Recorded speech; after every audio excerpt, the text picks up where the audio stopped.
Good afternoon, children. Today we will start a first market structure, that is perfect competition. Now, perfect competition is the market structure where there are large number of producers producing a homogeneous product so that no individual firm can influence the price of the commodity.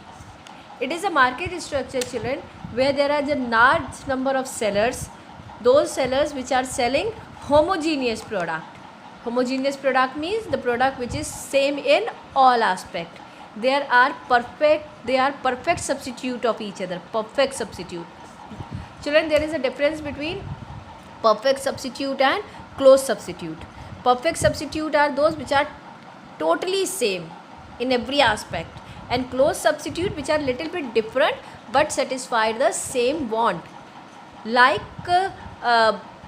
perfect competition, we can, if we give example of agriculture, in reality though there is no example suppose, but they are totally same. Like onions are same, which are purchased by the different sellers, by the different hawkers, they're same. Okay.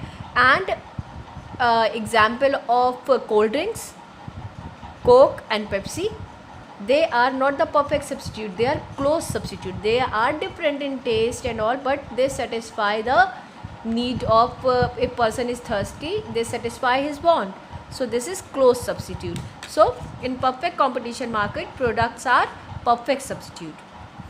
So perfect competition is the market where large number of sellers are selling homogeneous product. Because of that, no individual firm can influence the price of the commodity.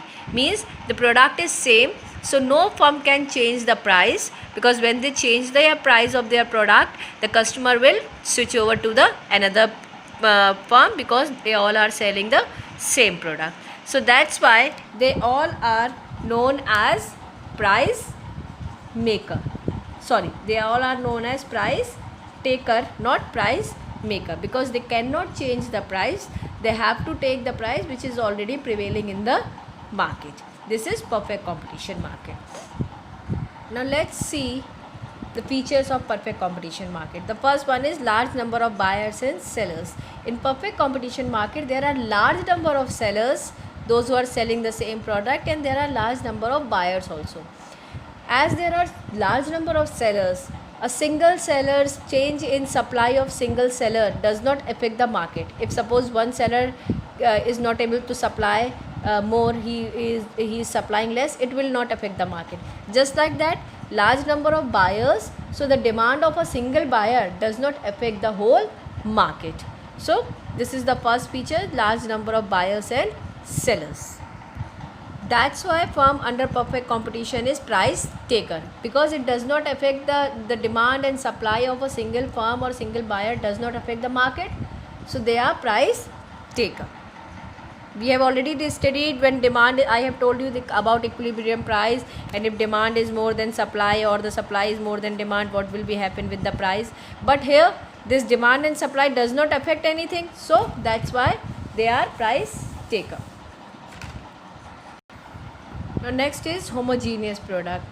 Homogeneous product means same in all aspect. Here homogeneity can be seen by two ways. Physical homogeneity means physical characteristics are same, like color, quality, quantity, chemical components, they all are same. And then next is environmental characteristics, means credit facilities or location of the sellers, these all are also totally same, because the implication of homogeneity is that producer cannot change the price. There only a single price prevail in this market, because product are perfect substitute of each other, they are totally same, so the firms cannot charge different prices from different customers. Now the next feature is freedom of entry and exit. In perfect competition market, there is no barrier. Any firm can enter in the market and any firm can exit the market by their own wish. What is the implication of this? That because of this, the firms are in perfect competition market are only able to earn normal profit. I have already explained you earlier that whenever any firm started earning supernormal profit, the new firm enter in the market and wipe it out. And whenever any firm started bearing loss, an old firm exit the market and it wipe out and they come to the normal profit. So this is the next feature, freedom of entry and exit.